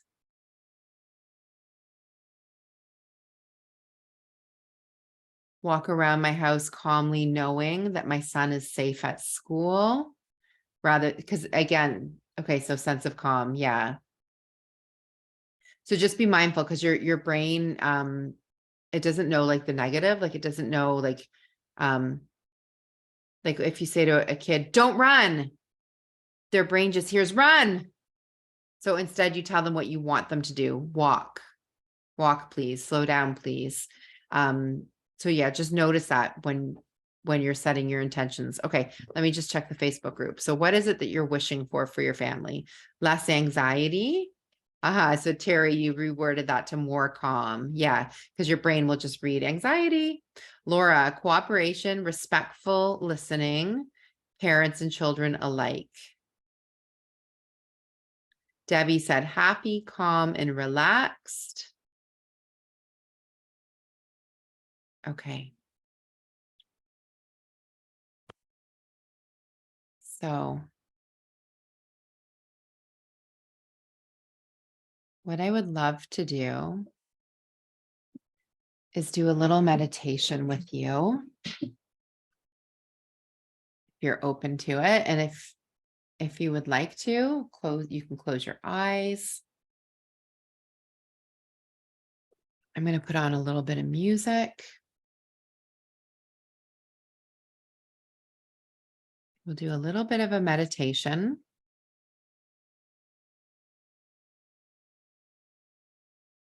Oh my goodness. And it's been an hour and a half already. I hope you're okay with that timing. I think the meditation will be a nice way to kind of end things. And then afterwards, I'll let you know about the 4 ways that you can kind of deepen this work if you'd like to do more. Okay, let me pull up some music. And while I'm pulling up my music, I want you just to notice the support of the chair underneath your body and see if you can move in a way that lets you just get a little bit more comfortable in the chair. And then wiggle around and try to get a little bit more comfortable.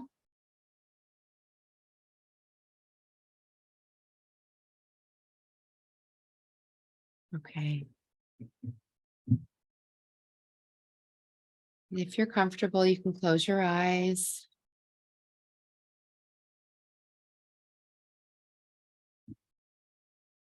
And drop your tongue. So this sends the message that you're not in fight, flight, or freeze mode. And let out a great big exhale.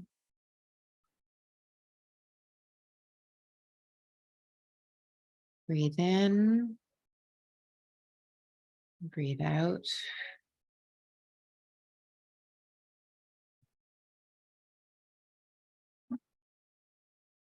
And when you're ready,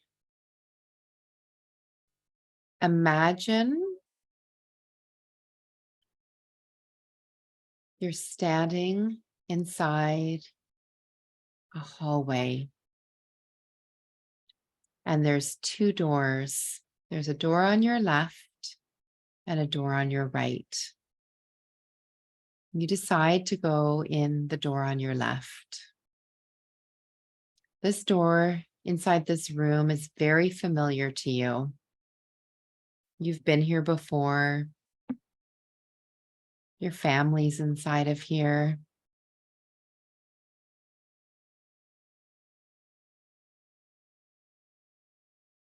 You feel the love for the people in the room. You can also feel tension in your shoulders, a knot in your stomach. Maybe there's fighting, arguing, kids not listening. Maybe there's loud sounds in the room. You can feel yourself getting triggered. You don't like it. You don't want to yell at your kids. You don't want to snap at them, but you can feel the stress in the room. And at the same time as feeling the stress, it feels comfortable to you. This is what you know. So this is like your garden that has the weeds in it. It's yours and it's comfortable because it's what you know. So you're curious, you decide to leave this room. You walk out into the hall, close the door behind you, and you walk to the room on the right.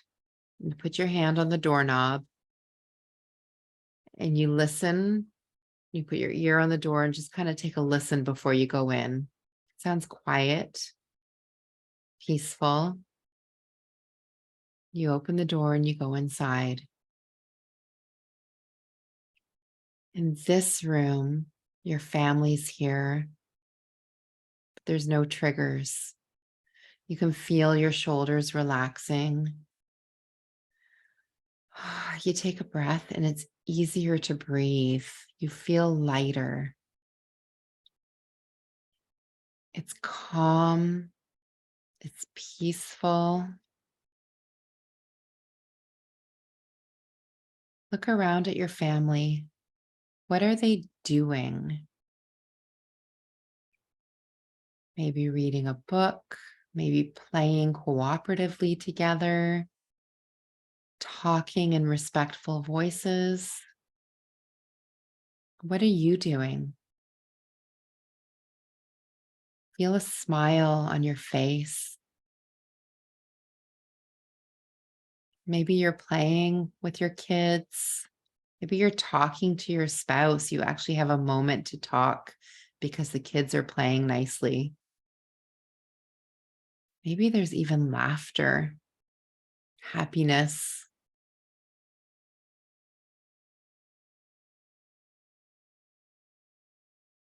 Breathe in. Is there a smell in the room?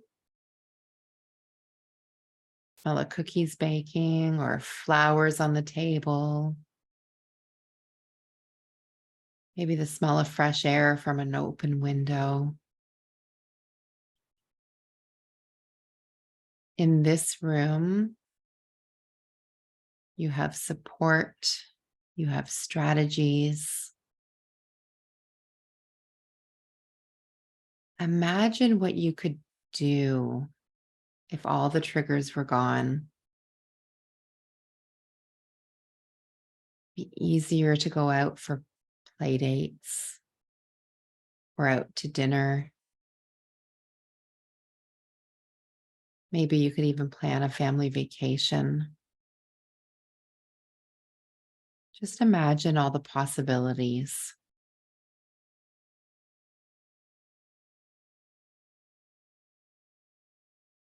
Imagine when you have a feeling, you spend the 90 seconds feeling the feeling,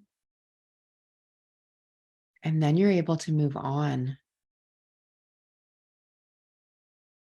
rather than suppressing the feeling down, exploding.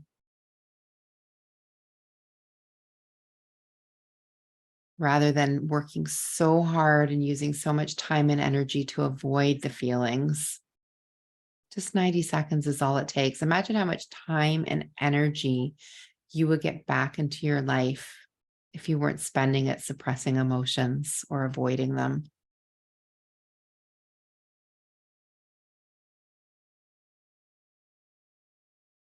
What would be possible for you?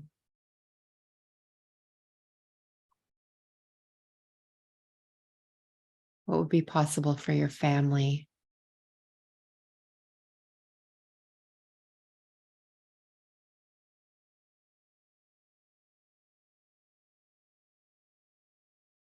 Feel the love in this room and the connection.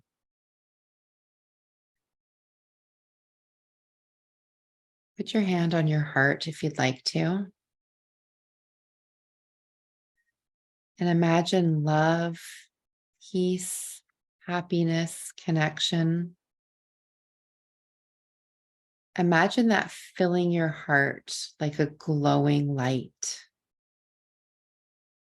You choose what color the light is. Maybe it's your favorite color. And just breathe into that beautiful feeling, the love, the warmth, the connection, peace, joy, gratitude.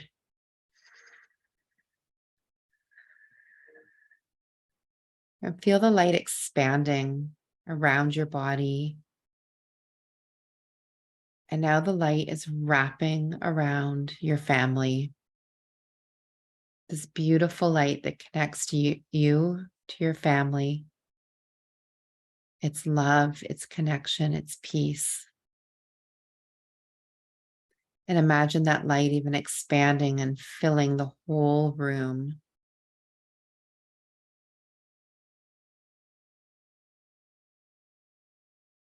How does it feel in your body? Do you feel light?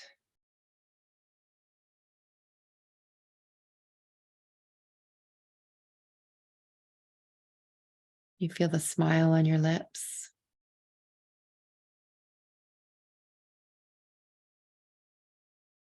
Just breathe in the feeling.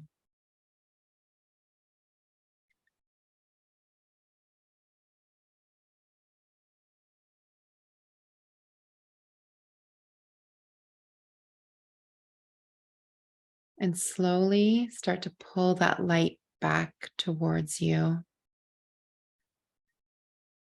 Keep it in your heart. That light's always in your heart. That love, the connection, the warmth, the peace, it's always there.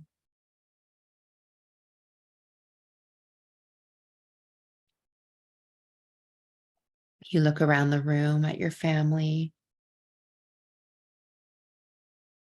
You feel hopeful, calm, peaceful. And at the back of this room, you can see a door. And that door will lead you back into the present moment, into this room, onto the chair that you're sitting on.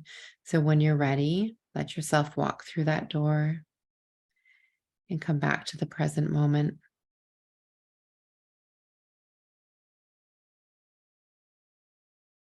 And when you're ready, you can open your eyes. Look around your room at all the light sources. Look at how many sources of light are in your room. And now look for anything that you can find that is purple. And so that just helps you to bring your awareness back into the present moment. You can shake it out. How's everybody feeling? Just drop a word in the comments. Let me know how you're feeling.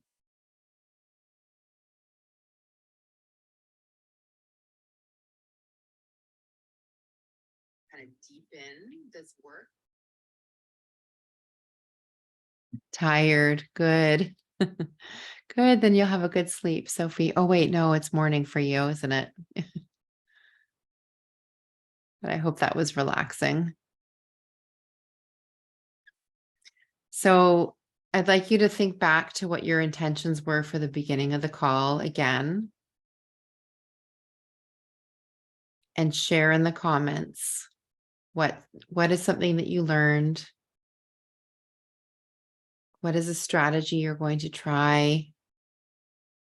If your intention was to have 2 ways to tame your triggers, I think somebody had written that, 2 ways to tame the triggers. Did you find those 2 ways? So take a moment again just to share. And I just want to remind you, or for those of you who came on later, Rose, you feel peaceful. That's nice. I do have some of Stephanie's books to give away, From Chaos to Connection. And so the way that you can win one of these books is by sharing on social media what you learned from this masterclass and tagging me.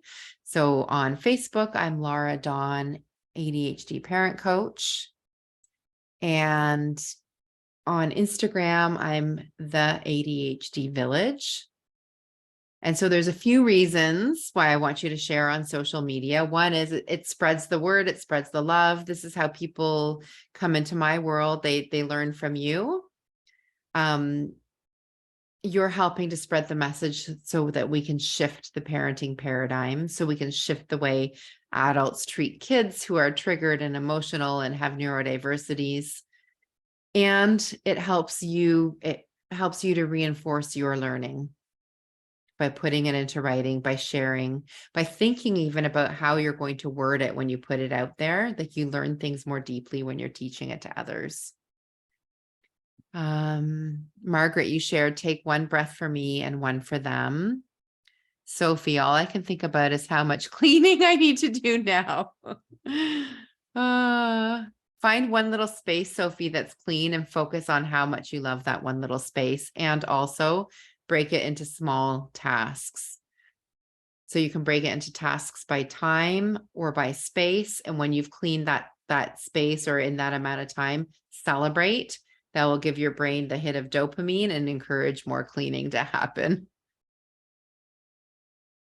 Okay. So at this point, you are welcome to say goodnight. I hope that you've enjoyed our time together. If you want to stay on, I will explain the 4 things I talked about at the beginning on how you can deepen this learning. So I hope that you found this valuable. So for free support, there's the ADHD Village Facebook group. There's my newsletter. I generally send out a newsletter every Friday. I try to have tips in the newsletter. You can follow me on social media. I'm doing a 365-day reel challenge. So every day I'm posting a reel that has some sort of valuable content in it. I'm hoping it will inspire or teach or, give some information. So you can follow me on social media. I also have a YouTube channel, the ADHD Village. There's a ton of stuff on there. The ADHD Village Facebook group has been around for 2 years. There's also a ton of stuff in there. So those are the free supports. I like to give a lot of free support because I know how difficult it is when you're struggling to raise kids that have special needs. I know I want to give as much support as I can. So those are the free supports, the Facebook group, the social media, the ADHD Village, YouTube, also on my website, which is the ADHD Village. If you scroll down to the bottom, there's some free resources on there. If you're looking for a way to jump in a little bit into a challenge, I'm super, super excited on May 22nd to be offering a brand new 21-day challenge. And I've chose 21 days because they say it takes 21 days to start a new habit. So if you think about like that garden analogy, our brains are neuroplastic. We can form new connections in our brain, new pathways, new beliefs. It takes 21 days to form a new habit. So this challenge is 21 days long. It's on emotional intelligence. It's also based on my Love You parenting method. So each of the 21 days, you'll have a short little video clip that will give you a little bit of a mini lesson, some insight, something for you to think about. Each day you'll have a challenge. And these are simple things, and you can put as much or as little time and effort into it as you wish, whatever feels good to you. But the idea is this will deepen your emotional intelligence. We want our kids to be able to regulate their emotions, to self-regulate, to become emotionally intelligent. We have to do that for ourselves first. Excuse me. So that's what this challenge is designed to do. It would take you anywhere between 5 and 15 minutes a day. So not very time intensive. You get an email every day with the video and the challenge. And then if you'd like to connect in the ADHD Village Facebook group, you can support and connect in there. Anyway, so the cost of this is $37, and I can drop a link in the comments if you'd like to join. Let me see where the link is. There it is. If you have a VIP Platinum Pass, this is free for you. Just look in your membership area and you have a password to make this free. Okay, let me put it in the Facebook group. Oh, maybe no, I'm not going to do that now. It's too confusing. I'll do it later. Okay, so that begins on May 22nd. You can register now. But May 22nd is the day we officially begin. If you do register now, you can go into Teachable where the challenge is housed. You can have a sneak peek, but it's kind of fun to stick together so we can support each other through it. Again, VIPs get this for free. Another way that you can get this for free is by joining the Love You Parenting membership. And that is on my website. I wish I had the link handy. Just give me a second. So, now I've got too many windows open. The Love You Parenting membership.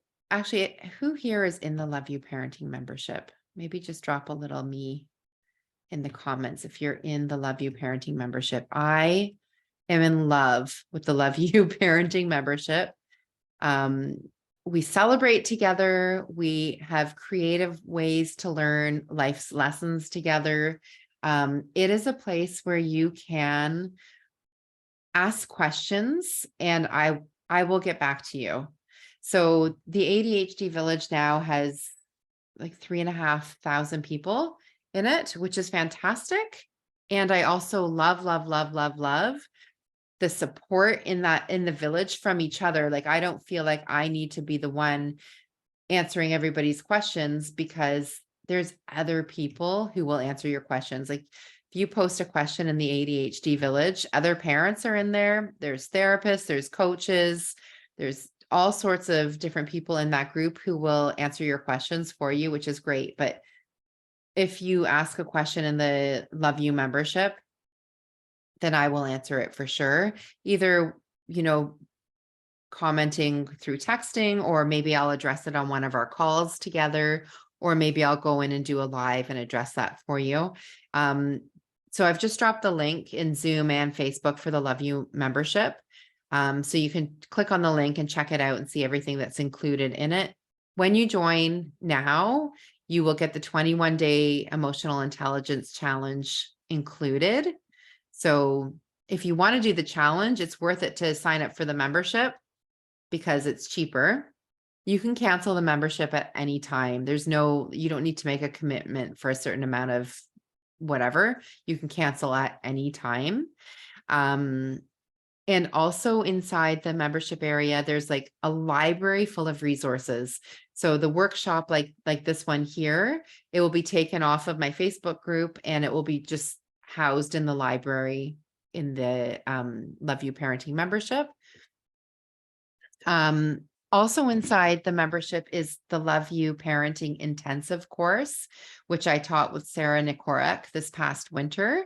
So that course we sell for $444. You get that for free in the membership. So honestly, the membership is the best way to jump in and get support.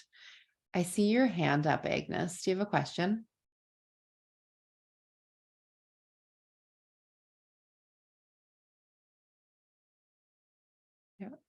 No? Okay. No. Okay. Okay. Okay. Then another way that you can get support is by joining Stephanie Pinto and I for our emotional intelligence parenting solutions course that starts tomorrow. That's a 6-week course. And we do a deep dive into a lot of the big parenting issues out there, how to navigate judgment from other people, from maybe grandparents, how to navigate when your spouse or parenting partner are not on the same page as you. Like, what do you do in those situations? Technology and screen time is another thing that we address. Morning routines, bedtime routines, disrespectful, disrespect, lying, stealing, sibling rivalry. Bye, Parvati. Thank you. Yeah. So we do a deep dive into like the big challenges of parenting, and we teach you how to approach those situations from an emotional intelligence lens. So it's a beautiful, beautiful course. It will be transformational. Like Stephanie Pinto is absolutely amazing. And so I love that we're together on this. We're both parent coaches, but I also have the background in special education and teaching, and a specialty in ADHD. Stephanie specializes in anxiety. She's also an anxiety therapist. She was in a speech therapy role for 10 years. So the two of us together have like a really great wealth of knowledge and background. Do I have the link for the course that starts tomorrow? I do. Somewhere. Just give me a second. Now, Oscar, I don't know if you have the VIP, the Platinum VIP. Because if you do, you get $197 off of the course. So it's worth it if you have that VIP. The VIP also gives you access to 30 of the videos that you can watch at any time, a beautiful workbook.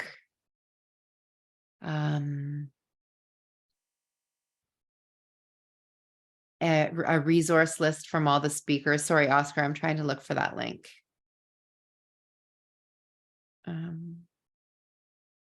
Here it is. I'm really excited about this course.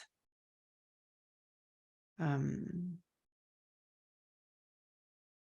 I think Stephanie Pinto is absolutely incredible. So to get to teach this course with her is awesome. If you do have the Platinum Pass, you also will have access to Stephanie's course, which is a 7-module course called Help, I'm a Shouty Parent. Okay, so I just put in the link for the course. Yeah, and so Oscar, you said you don't have VIP. If you go on my website, you can still purchase the VIP. It is on my website, which is the ADHD Village, or you can go to c2cparentingconference.com. It's still cheaper if you want to do the course. It's still cheaper to buy the VIP. You get all the VIP stuff and you get the credit towards the course. So that's definitely the way to go. Okay, so I talked about the challenge. I talked about the membership. I talked about the course.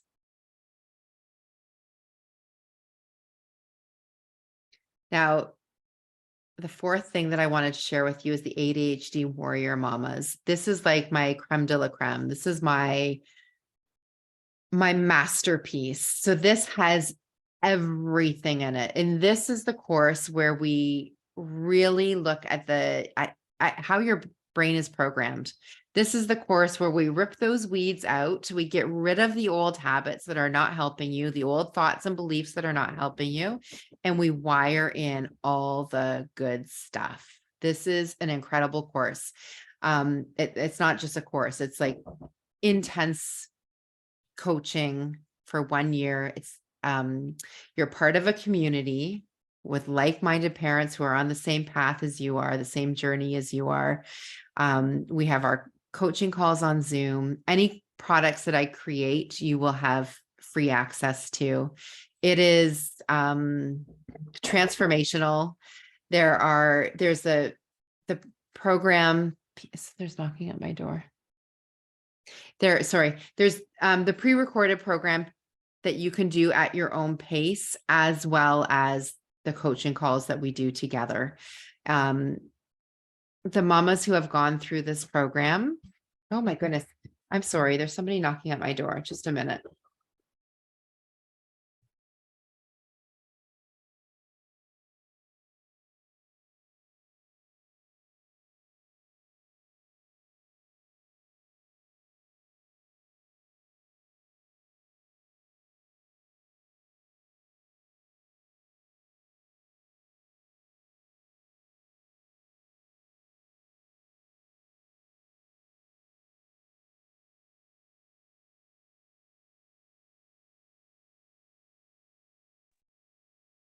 Sorry.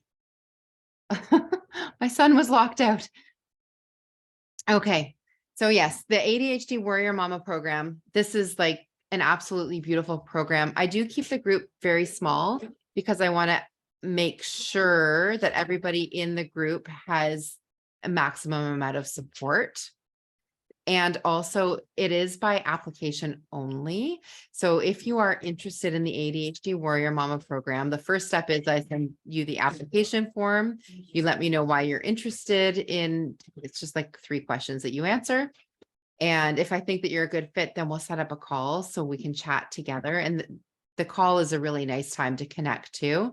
We'll go through what your personal struggles are for yourself, for your family, what your triggers are, where you vision, like what your vision is, where you'd like to be with your family. And this program really bridges that gap from where you are right now, taking you to where you want to go.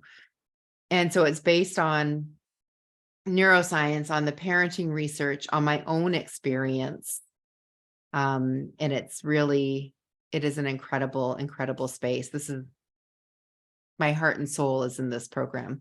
So those are the 4 different areas that you can look into for a deeper dive. So again, there's the 21-day emotional intelligence challenge that starts May 22nd. That's $37. There's the Love You Parenting membership. That's $33 a month. You can cancel at any time. When you join now, you get the 21-day challenge and you get the intensive course. So it's really worth it.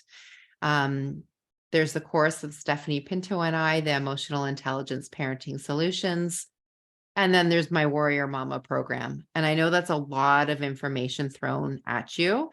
I will put the links to this in the Facebook group.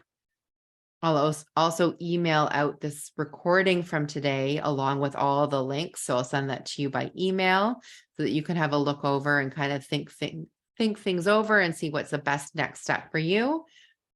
But I would like you to take a next step, to take some action so that you can move forward. Think about that garden. We don't want you to be in that garden with the weeds, just planting in a few flowers that will look good for a little while. Like we want those flowers to really bloom and blossom and look beautiful and stay. So we want to pull out the weeds. We want to move forward, and that takes action. And I would love to support you as you take that action. So if anybody has any questions, I'll answer a few questions before we say goodbye.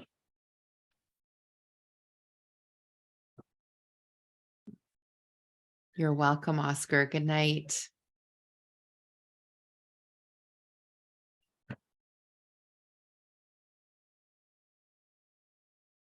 Yes, Karen, I will post everything in the ADHD Village group as well as in the email. Oh, hi, Jessica. How are you doing? Glad to see you.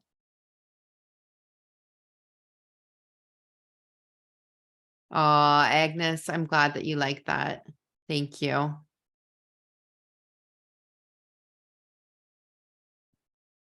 So I'm here. If there's any questions, I'll stay on for a little while. Otherwise, love you, love you, love you. Thank you, thank you, thank you for being here. Thank you for spending this time, energy, putting your heart into this. I know I said this would be 1 hour and it was 2 hours, so thank you for investing this time.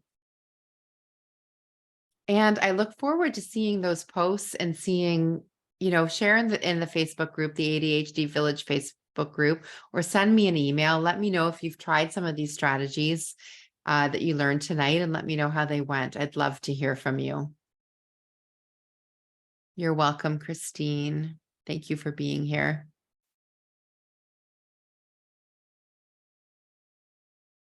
Any questions?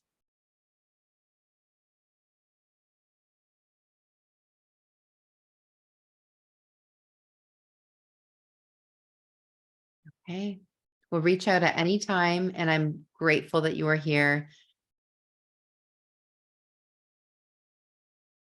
Agnes said, Agnes, I don't know if that's direct message to me or to everybody, so I won't read it out.